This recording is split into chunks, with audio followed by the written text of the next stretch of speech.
Hello movie lovers, আশা করি সবাই বেশ ভালো আছেন। বর্তমান যুগটাকে সোশ্যাল মিডিয়ার যুগ বললে একেবারেই ভুল হবে না। তবে এখনকার সো কল্ড সোশ্যাল মিডিয়া ইনফ্লুয়েন্সাররা ভালো কাজে মানুষকে ইনফ্লুয়েন্স করার বদলে নিজেদের ফেক একটা ইমেজ তৈরি করে মানুষের অ্যাটেনশন পাওয়ার দিকে বেশি ফোকাস করে। তাছাড়া আপনার আমার মতো আমজনতাই বা কম যায় কিসে?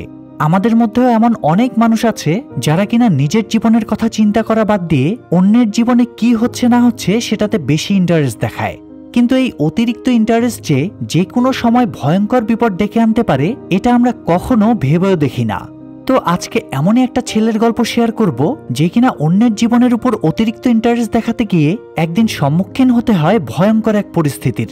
এক ফেমাস ইনফ্লুয়েন্সারের মার্ডার কেসে ফেসে যায় ছেলেটা। কিন্তু অদ্ভুত বিষয় হলো ছেলেটা জানতও না মার্ডারটা হয়েছে কিভাবে। তার উপর আবার লাশটাও হঠাৎ করে উধাও হয়ে যায়।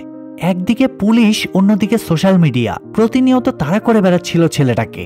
এখন প্রশ্ন হলো, সে কি আসলেই পারবে ওই গায়েব হওয়া লাশের রহস্য উদ্ঘাটন করে নিজেকে নির্দোষ প্রমাণ করতে, নাকি তাকে হতে হবে আরো বড় কোনো ষড়যন্ত্রের শিকার?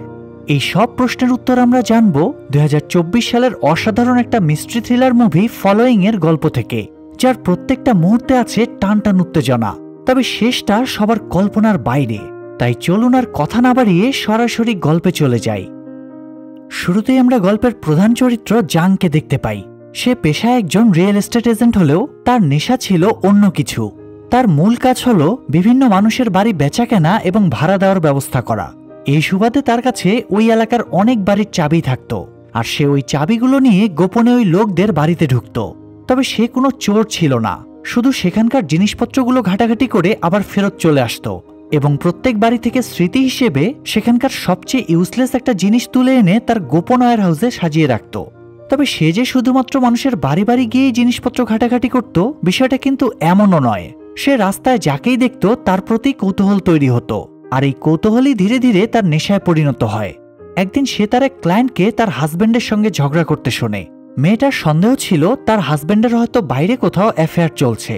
তাই এই বিষয়টা খতিয়ে দেখার জন্য জাং সেদিন লুকিয়ে তাদের বাড়িতে চলে যায় এবং সেখানে থাকা একটা ভাঙা আলমারির মধ্যে একটা লাভ লেটার খুঁজে পায়, যেটা ওই ছেলেটার গার্লফ্রেন্ড তাকে দিয়েছিল। অর্থাৎ মেয়েটার সন্দেহ একেবারেই সঠিক, তার স্বামীর আসলেই কোথাও অ্যাফেয়ার চলছে। তবে সেটা নিয়ে জাংয়ের কোনো মাথা ব্যথা ছিল না। সে তো জাস্ট সত্যিটা জানতে এসেছিল, আর সেটা তার জানা হয়ে গিয়েছে। তাই সে সেখান থেকে চলে যায়, আর যাওয়ার আগে ওই ভাঙা আলমারিটাও ঠিক করে রেখে যায়। এটাও তার শখেরই একটা অংশ। যে বাড়িতে সে ভাঙা বা নষ্ট কোনো জিনিস দেখতে পেত, সেগুলো নিজের সাধ্য মতো ঠিক করে দিয়ে আসত। এতে মানুষের উপকারও হচ্ছে, আর তার মনও শান্তি পাচ্ছে। মানে ঘরের খেয়ে বনের মোষ তাড়ানো আর কি।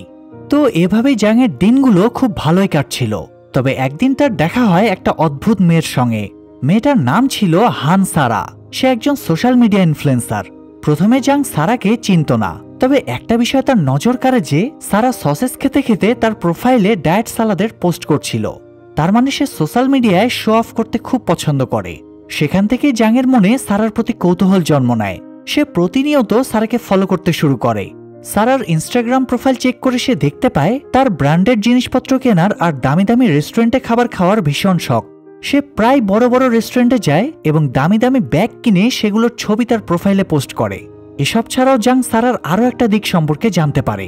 বিলাসবহুল জীবনযাপনের পাশাপাশি তার পশু পাখিরও অনেক শখ ছিল। তার প্রোফাইলে এমন অনেক কুকুর, বিড়াল এবং অন্যান্য প্রাণীর ছবি ছিল যাদেরকে সে খুব বাজে পরিস্থিতি থেকে রেস্কিউ করেছে। তার এই গুণের জন্য তার ফলোয়াররাও তাকে অনেক পছন্দ করে। এমনকি অনেকেই তাকে এই কাজটা সামনে এগিয়ে নিয়ে যাওয়ার জন্য মোটা অঙ্কের টাকাও ডোনেশন দিয়ে থাকে। জাংয়ের কাছে বিষয়গুলো খুবই ইন্টারেস্টিং লাগে। সে যতই সারার ব্যাপারে জানছিল, ততই যেন তার কৌতূহল আরও বেড়ে যাচ্ছিল। একদিন সে দেখতে পায় সারা রাস্তার একটা খোঁড়া বিড়ালকে খাবার খাওয়ানোর চেষ্টা করছে, কিন্তু বিড়ালটা খাবার না খেয়ে সেখান থেকে পালিয়ে যায়, যেটা দেখে সারা বেচারির মনটা খারাপ হয়ে যায়। তখনও জাং তাকে ফলো করেই যাচ্ছিল। এভাবেই ফলো করতে করতে 3 মাস পার হয়ে যায়। ততদিনে জাং বুঝে গিয়েছিল সারার ভার্চুয়াল লাইফ তার রিয়েল লাইফ থেকে একেবারেই আলাদা, আর এটা জাংয়ের কৌতূহলকে আরও বাড়িয়ে দেয়। সে সারার ব্যাপারে জানার জন্য তার বাড়িতে ঢোকার চেষ্টা করে, কিন্তু দুর্ভাগ্যবশত পাসওয়ার্ড জোগাড় করতে না পারায় ভেতরে ঢুকতে পারে না। একদিন সে খুব কৌশলে সারার বাড়ির লকের উপর থেকে ফিঙ্গারপ্রিন্ট জোগাড় করে আনে, যাতে সেটার মাধ্যমে পাসওয়ার্ডের কম্বিনেশন তৈরি করা যায়। কিন্তু দুঃখের বিষয়, পাসওয়ার্ডের ডিজিট সংখ্যা এত বেশি ছিল যে জাংয়ের এই আইডিয়াটাও ফ্লপ হয়ে যায়। সে ভেবে পাচ্ছিল না কিভাবে সারার ব্যাপারে আরো জানতে পারে। তো এরই মাঝে একদিন সারা নিজেই তার কাছে একটা সুবর্ণ সুযোগ নিয়ে হাজির হয়। সে যেই বাড়িতে থাকতো সেখানকার চুক্তি শেষ হওয়ার আগেই সে বাড়িটা ছেড়ে দিতে চাচ্ছিল, কারণ তার অন্য একটা জায়গায় ট্রান্সফার হয়ে গিয়েছে। তাই সে বাড়িওয়ালার সঙ্গে যোগাযোগ করে জাংয়ের অফিসে গিয়ে তার বাড়ির কিকার্ডটা দিয়ে আসে, যাতে জাং ওই বাড়ির জন্য নতুন ভাড়াটিয়া খুঁজতে পারে। এত বড় একটা সুযোগ তো আর হাতছাড়া করলে চলবে না। তাই সেই রাতেই জাং সারার অবর্তমানে পৌঁছে যায় তার বাড়িতে। সেখানে গিয়ে সবকিছু ঘুরে ঘুরে দেখতে থাকে।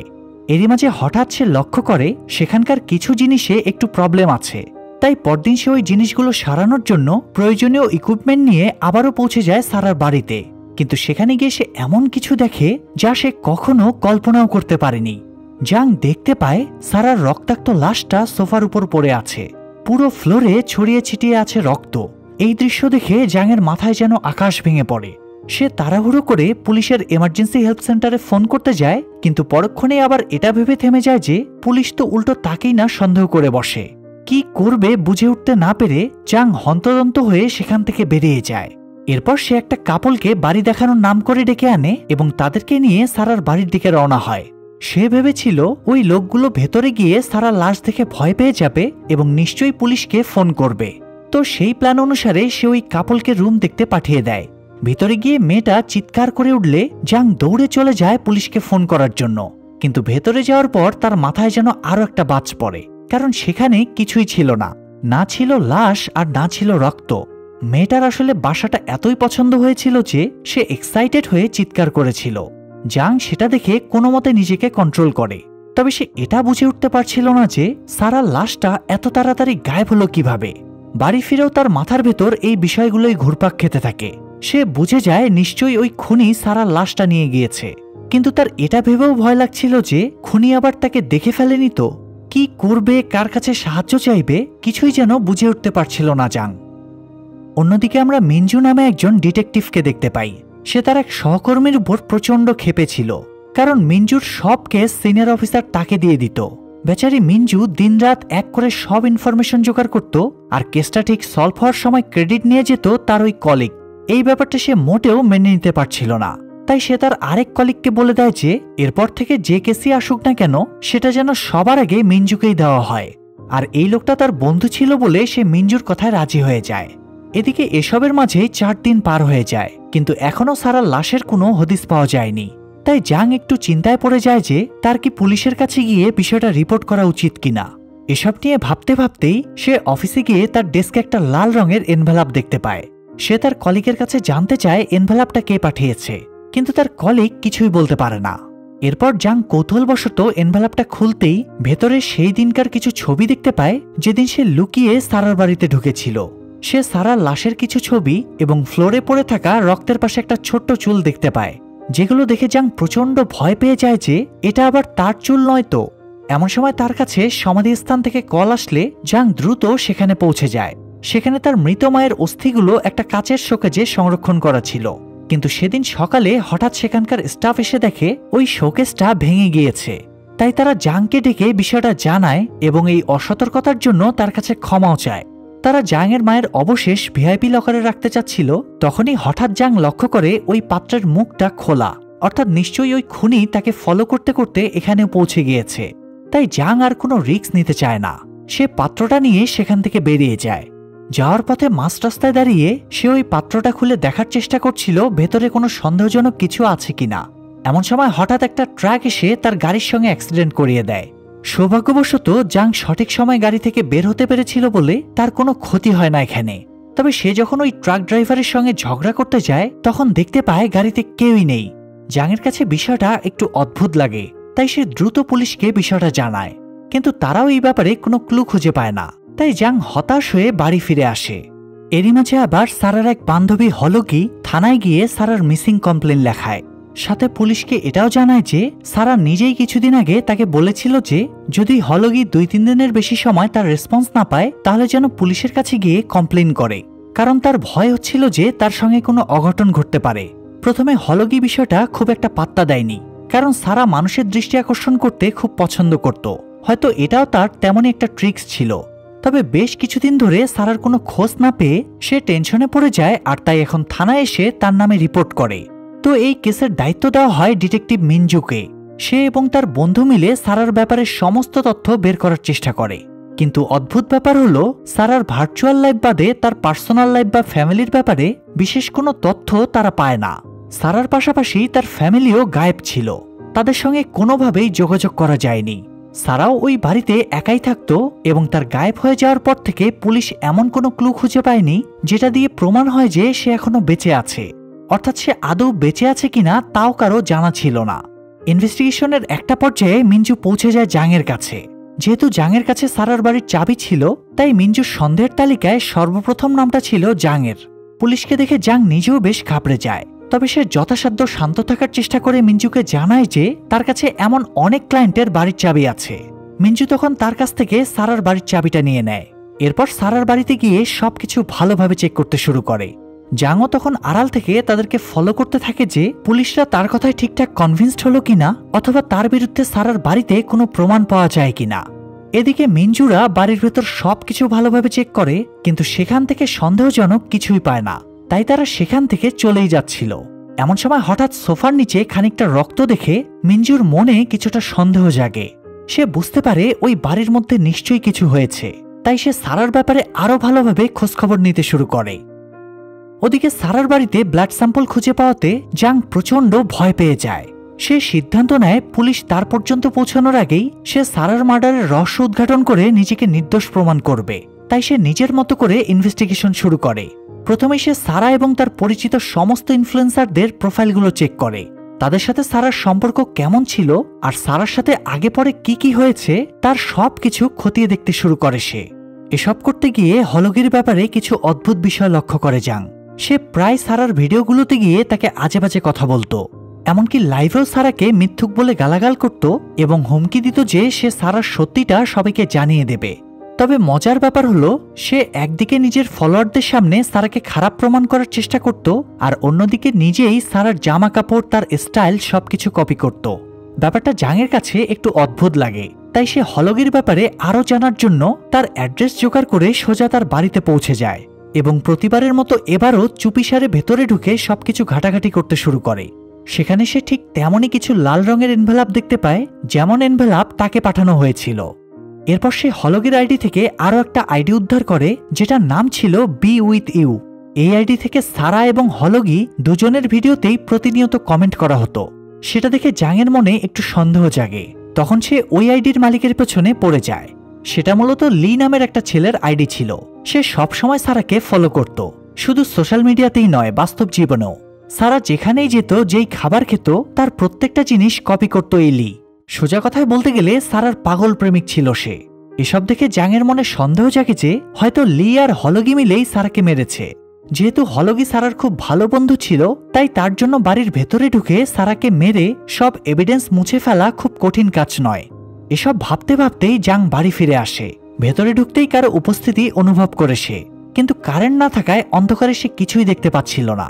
তবুও সে হাতে একটা লাঠি তুলে নিয়ে ওই অজ্ঞাত ব্যক্তিকে হুমকি দিতে শুরু করে। এমন সময় হঠাৎ সে দরজায় কারো শব্দ শুনতে পায়। কেউ একজন দরজার লক খোলার চেষ্টা করছে।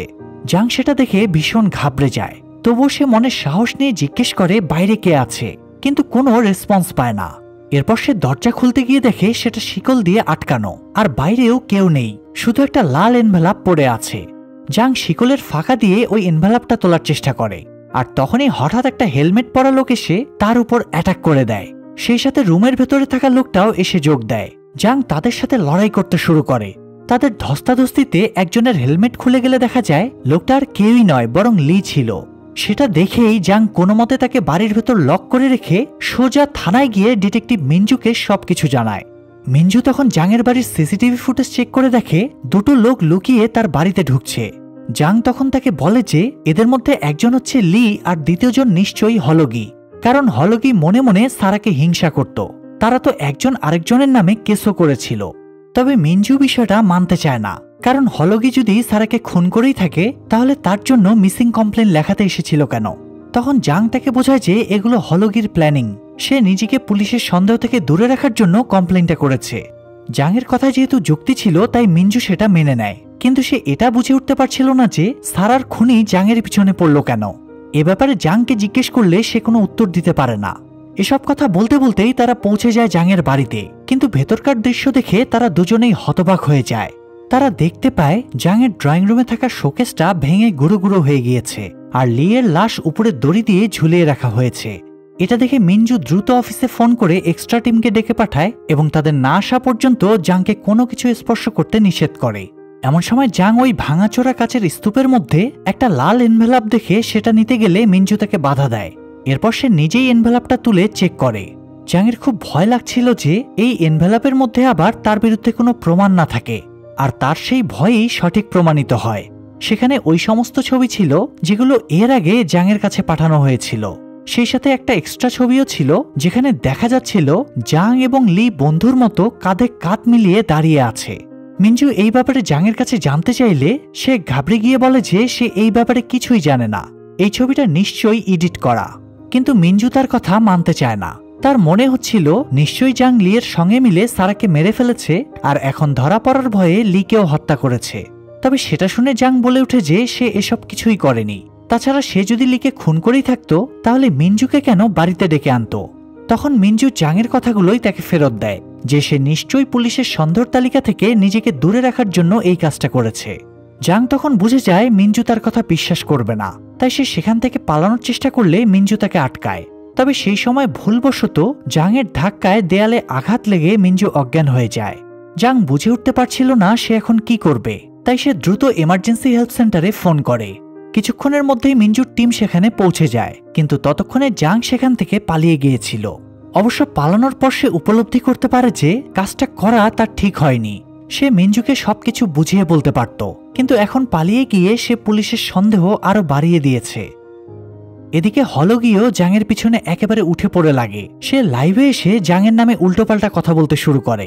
সবার সামনে এটা প্রমাণ করার চেষ্টা করে যে সারার খুনটা জাংই করেছে। এখন ফলোয়াররা তো আর সিআইডির মতো কোনো মাথা খাটায় না, তারা মশলাদার কিছু শুনলেই সেটা বিশ্বাস করে নেয়, আর সেই বিশ্বাসটাই হলগি নিজের স্বার্থে কাজে লাগায়। ওদিকে জাং এসব দেখে আরো বেশি ফ্রাস্ট্রেটেড হয়ে যায়। কোনো কিছু না করেই বেচারা অপরাধের এক গোলকধাঁধায় ফেসে গিয়েছিল যেখান থেকে বেরোনোর কোনো রাস্তা নেই। কিন্তু চুপচাপ বসে থাকলে তো আর চলবে না, তাই সে খুঁজতে খুঁজতে লিয়ের বাড়িতে পৌঁছে যায় এবং সেখানে গিয়ে সবকিছু ভালোভাবে চেক করতে শুরু করে। সেখানে সে একটা চিরকুট খুঁজে পায় যেটাতে একটা অ্যাড্রেস লেখা ছিল, আর সেই সাথে বলা হয়েছিল ওই অ্যাড্রেসে জাংয়ের মায়ের অস্থি রাখা আছে। জাং তখন বুঝে যায় নিশ্চয়ই লি সেদিন সমাধিস্থানে গিয়ে ভাঙচুর করেছিল, তাই সে এখন দ্রুত ওই অ্যাড্রেসটায় গিয়ে খুব কৌশলে তার মায়ের অস্থিগুলো নিয়ে পালায়। এরপর পাত্রটা খুলে দেখে ভেতরে একটা রক্তমাখা চাকু রয়েছে। বলাই বাহুল্য যে এই রক্ত সারার, আর সেটার সাথে সেখানে আরো একটা চিরকুট ছিল যেখানে লেখা ছিল জাং আর কোনোভাবেই পুলিশের হাত থেকে পালাতে পারবে না, তার সময় শেষ। এটা দেখে জাং আরো বেশি টেনশনে পড়ে যায়। সে নিশ্চিত ছিল যে হলগি সবকিছু করছে, তাই সে রাগের মাথায় হলগির বাড়িতে গিয়ে তাকে জেরা করতে শুরু করে যে সে এসব কেন করছে। হলগি ওই সময় লাইভে ছিল। তার ফলোয়াররা জাংকে এভাবে হলগির উপর অ্যাটাক করতে দেখে নিশ্চিত হয়ে যায় যে হলগির কথাগুলোই সত্যি, হয়তো জাংই সারাকে মেরে ফেলেছে। আর এখন হলগি যেহেতু তার বিরুদ্ধে প্রতিবাদ করছে তাই তাকেও মারতে এসেছে। এটা নিয়ে সোশ্যাল মিডিয়ায় আরো বেশি তোলপাড় শুরু হয়। এদিকে জাং হলগির গলা টিপে ধরে তাকে বারবার জিজ্ঞেস করতে থাকে যে সে সারাকে খুন করেছে কেন। এই কথা শুনে হলগি বলে উঠে সে সারাকে খুন করেনি, সে শুধুমাত্র লিয়ের সঙ্গে সারার পরিচয় করিয়ে দিয়েছিল।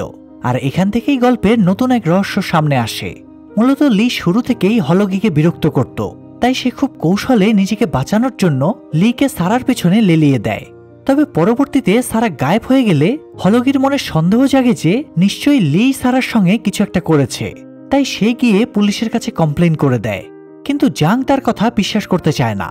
তখন হলগি তাকে জানায় যে সারা নিজেই তার পেছনে স্টকার লাগাতে বলেছিল, আর হলগি যে তার নামে সোশ্যাল মিডিয়ায় উল্টোপাল্টা কথা বলতো এটাও সারারই প্ল্যান ছিল। এতে করে সাধারণ মানুষের কাছে সারার একটা ভালো ইমেজ তৈরি হতো এবং তার ফলোয়ার আরও অনেক গুণ বেড়ে যেত। আর এই কাজের জন্য সারা হলগিকে টাকাও দিত। হলগি তখন প্রমাণস্বরূপ জাংকে একটা ছবি দেখায়, সেখানেও ওই লাল এনভেলাপ দেখে জাং এই ব্যাপারে হলগির কাছে জিজ্ঞেস করে। তখন হলগি জানায় ওই এনভেলাপগুলো সারার, সে প্রতিবার এমন লাল এনভেলাপেই টাকা দিত। জাংয়ের কাছে তখন ধীরে ধীরে সবকিছু পরিষ্কার হতে শুরু করে। সে বুঝতে পারে এই সব কিছুর পেছনে অন্য কারো নয়, বরং সারার নিজেরই হাত রয়েছে।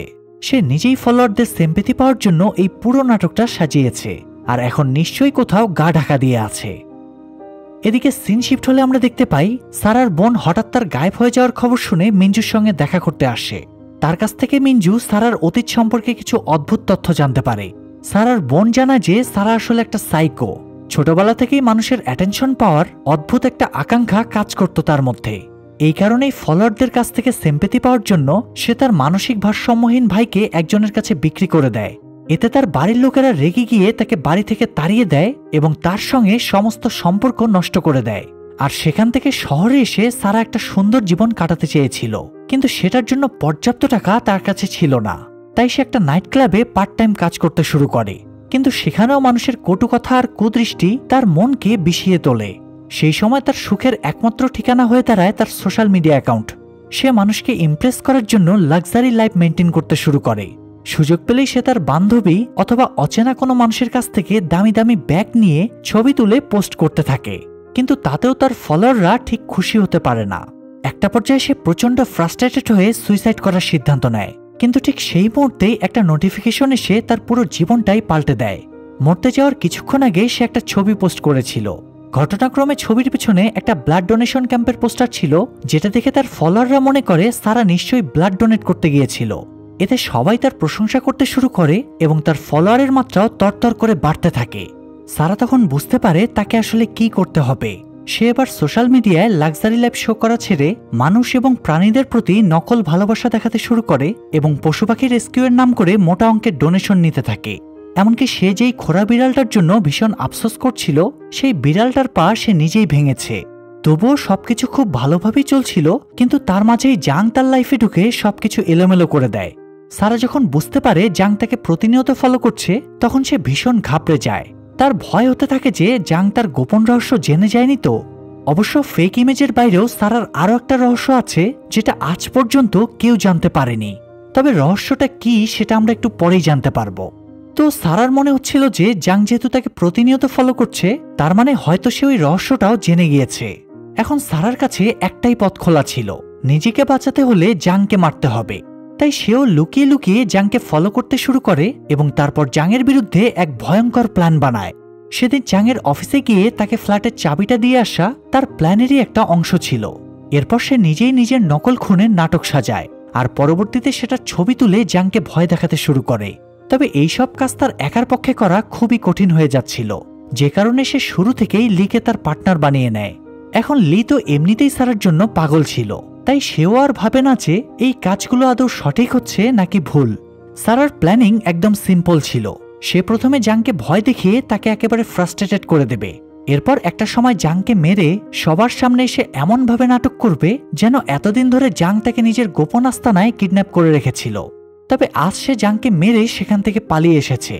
এতে সে পাবলিকের সিম্প্যাথিও পাবে এবং তার রহস্য ফাঁস হওয়ার ভয় থাকবে না। অর্থাৎ এক ঢিলে দুই পাখি।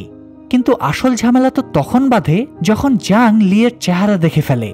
লিও ওই দিন প্রচন্ড ভয় পেয়ে গিয়েছিল যে সে ধরা পড়ে গেলে কি হবে। সারা তখন তাকে আশ্বস্ত করে যে তার চিন্তার কোনো কারণ নেই, কোনো বিপদ হলে সারা তাকে প্রোটেক্ট করবে। কিন্তু লি তার কথা মানতে চায় না, বরং সে হুমকি দেয় যে সে যদি ধরা পড়ে তাহলে সারার ব্যাপারেও সবকিছু জানিয়ে দেবে। সারা তখন মিষ্টি কথার জালে লিকে ফাঁসিয়ে তাকে নির্মমভাবে হত্যা করে আর সবকিছু এমনভাবে সাজিয়ে রেখে পালিয়ে যায় যাতে এই খুন এবং সারার কিডন্যাপিংয়ের সমস্ত দায় জাংয়ের উপরে গিয়ে পড়ে। এদিকে ইনভেস্টিগেশনের একটা পর্যায়ে মিঞ্জু সারার এক বান্ধবীর সাথে গিয়ে দেখা করে, যার সাথে একটা সময় সারা বারে কাজ করত। সেখান থেকে মিঞ্জু হাইরান নামের একটা মেয়ের ব্যাপারে জানতে পারে, যে কিনা সারার কোনো একটা রহস্য জেনে ফেলেছিল, কিন্তু পরবর্তীতে অদ্ভুতভাবে সে কোথাও উধাও হয়ে যায়। পুলিশ এটা নিয়ে সারাকে জিজ্ঞাসাবাদও করেছিল, কিন্তু পরবর্তীতে যেহেতু হাইরান অথবা তার লাশ কোনোটাই খুঁজে পাওয়া যায়নি, তাই কেসটা ক্লোজ হয়ে যায়। এসব শুনে মিঞ্জু বুঝতে পারে নিশ্চয়ই হাইরানের উধাও হওয়ার পেছনেও সারারই হাত রয়েছে। তাই সে সারার ব্যাপারে আরও বেশি তৎপর হয়ে ওঠে। এদিকে জাংয়ের কাছে আরও একটা চিরকুট পাঠানো হয়। সেখানে একটা গোডাউনের অ্যাড্রেস দেওয়া ছিল। জাং ধরে নেয় যে সারা নিশ্চয়ই সেখানেই লুকিয়ে আছে, তাই সেও মনে সাহস নিয়ে সেখানে পৌঁছে যায়। তবে সেখানে যেতে না যেতেই সারা তার উপর অ্যাটাক করে দেয়। জাং তার হাত থেকে বাঁচার চেষ্টা করতে থাকে। এরই মাঝে পুলিশের টিম সেখানে পৌঁছে গেলে সারা তাদের সামনে এমন অভিনয় করে যেন জাংই তাকে সেখানে বন্দি করে রেখে তার উপর টর্চার করছে। আসলে সারা নিজেই তাদেরকে খবর দিয়েছিল, আর ওই সময় তার পাও বাঁধা ছিল। সেটা দেখে পুলিশ তার কথায় বিশ্বাস করে জাংকে অ্যারেস্ট করতে চায়, কিন্তু জাং তাদের কাছ থেকে নিজেকে ছাড়িয়ে সেখান থেকে পালিয়ে যায়। তবে সে জানতো পুলিশ কোনোভাবেই তার পেছন ছাড়বে না, তাই সে মিনজুকে একটা চিঠির মাধ্যমে সবকিছু খুলে বলে এবং তার কাছে শেষবারের মতো একটা সুযোগ চায়। মিনজু নিজেও জানতো যে সারা কোনো ভিকটিম নয়, সে নিজেই কালপ্রিট, কিন্তু সমস্ত তথ্য প্রমাণ তো জাংয়ের বিরুদ্ধে, তাই মিনজুরও কিছুই করার থাকে না। এদিকে সারা ততক্ষণে ফলোয়ারদের থেকে সিম্প্যাথি নেওয়ার জন্য কাজে লেগে পড়ে। পরদিন মিনজু তাকে তার বাড়িতে পৌঁছে দিতে যায়। সেখানে হঠাৎ সারা বেডের উপর একটা লাল এনভেলপ দেখতে পায়, যেখানে তার মৃত্যুর সময়ের একটা ছবি আঁকা ছিল। এমন সময় মিনজুর চোখ ওই এনভেলপের উপর পড়লে সারা দ্রুত সেটা লুকিয়ে ফেলে। মিনজু তাকে রেখে চলে যাওয়ার পর সারা লুকিয়ে পেছনের দরজা দিয়ে বাইরে বেরিয়ে আসে। কিছুক্ষণের মধ্যেই সে পৌঁছে যায় জাংয়ের বাড়িতে এবং তাকে ওই ছবিগুলো দিয়ে দিতে বলে। যেহেতু সে এখন বেঁচে আছে, তাই জাং ওই ছবিগুলো সারার বিরুদ্ধে ব্যবহার করতে পারে। তবে সারা তো সেটা হতে দিতে পারে না। ওদিকে জাংও তাকে ছবি দিতে রাজি নয়। সারা তখন রেগে গিয়ে তার উপর অ্যাটাক করে দেয়। শুরু হয় দুজনের মধ্যে তুমুল লড়াই। এরই মাঝে জাং তার কাছে লি এবং হাইরানের মার্ডারের ব্যাপারে জানতে চায়। তখনই আরও একটা রহস্য সামনে আসে। মূলত হাইরান নামের মেয়েটা জেনে গিয়েছিল যে সারা একটা সময় নাইট ক্লাবে কাজ করত। এটা নিয়ে সে সারাকে ব্ল্যাকমেল করতে শুরু করে। তাই সারা একদিন তাকে জঙ্গলের মধ্যে ডেকে তার মাথায় আঘাত করে তাকে মেরে ফেলে। এরপর ওই জঙ্গলের মধ্যেই তাকে পুঁতে রেখে বেরিয়ে যায়। ঘটনাক্রমে সেদিনও জাং তাকে ফলো করছিল, তাই সে এই সব কিছুই দেখে ফেলে। মূলত এই রহস্য ফাঁসের ভয়টাই সারা পাচ্ছিল। তো জাংয়ের মুখে এই কথাগুলো শুনে সে নিজেও সবটা স্বীকার করে নিতে যাচ্ছিল, কিন্তু তখনই তার মনে একটু খটকা লাগে।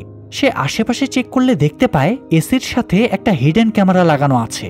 সারা বুঝতে পারে জাং তার স্বীকারোক্তি রেকর্ড করার চেষ্টা করছে, তাই সে রেগে গিয়ে ক্যামেরাটা ভেঙে জাংকে প্রাণে মারার চেষ্টা করে। আর ঠিক সেই মুহূর্তেই পুলিশ সেখানে পৌঁছে যায় এবং তখনই গল্পের সর্বশেষ রহস্য সামনে আসে। আসলে সেদিন সারা জাংয়ের বাড়িতে যাওয়ার আগেই মিনজু তার কাছে পৌঁছে গিয়েছিল। তখন জাং হাইরানের ব্যাপারে মিনজুকে জানিয়ে দেয় এবং তার লাশটা কোথায় আছে সেটাও বলে দেয়। মিনজুও তখন তার টিমকে নিয়ে সেই জঙ্গলের ভেতরে গিয়ে হাইরান এবং তার সাথে আরো বেশ কিছু কুকুর বিড়ালের লাশ উদ্ধার করে, যেগুলোকে সারা রেস্কিউ করার নামে বাড়িতে নিয়ে গিয়ে মেরে ফেলেছিল। আর এরপর জাংয়ের বাড়িতে গিয়ে তারা ফাইনালি সারাকে অ্যারেস্ট করে। সারা তখন এই সব কিছুর জন্য জাংকেই দায়ী করতে শুরু করে, কারণ জাং যদি তাকে স্টক না করত তাহলে এসবের কিছুই হতো না। সে স্বাভাবিকভাবে জীবন কাটাতে পারত। রাগের মাথায় সে জাংয়ের চোখগুলো খামচে ধরে। তখন পুলিশরা কোনো মতে তাকে ছাড়িয়ে সেখান থেকে নিয়ে যায়, আর সেই সাথে চুরি আর স্টকিং এর অপরাধে জাংকেও অ্যারেস্ট করা হয়। তবে 1 বছর পর জেলে ভালো আচরণ করার কারণে জাং ছাড়া পেয়ে যায়। ছাড়া পাওয়ার সাথে সাথেই সে মিনজুকে গিয়ে ধন্যবাদ জানায়, কারণ সেদিন মিনজু তার উপর বিশ্বাস না রাখলে সে কখনোই এই ভয়ঙ্কর পরিস্থিতি থেকে বের হতে পারত না। তখন মিনজু তাকে বলে যে তার খুশি হওয়ার কোনো কারণ নেই, কারণ সে নিজেও কোনো ভিকটিম নয়, সেও একজন অপরাধী।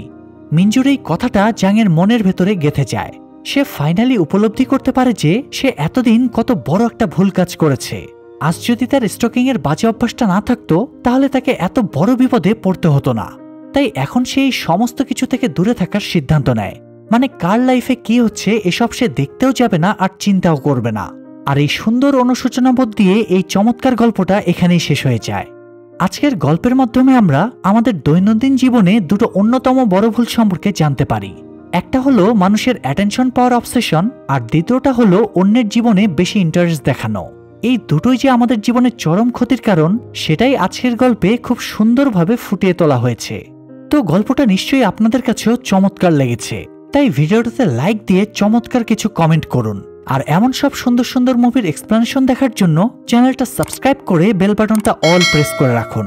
আজকের মতো বিদায় নিচ্ছি, দেখা হবে পরের ভিডিওতে। আল্লাহ হাফেজ।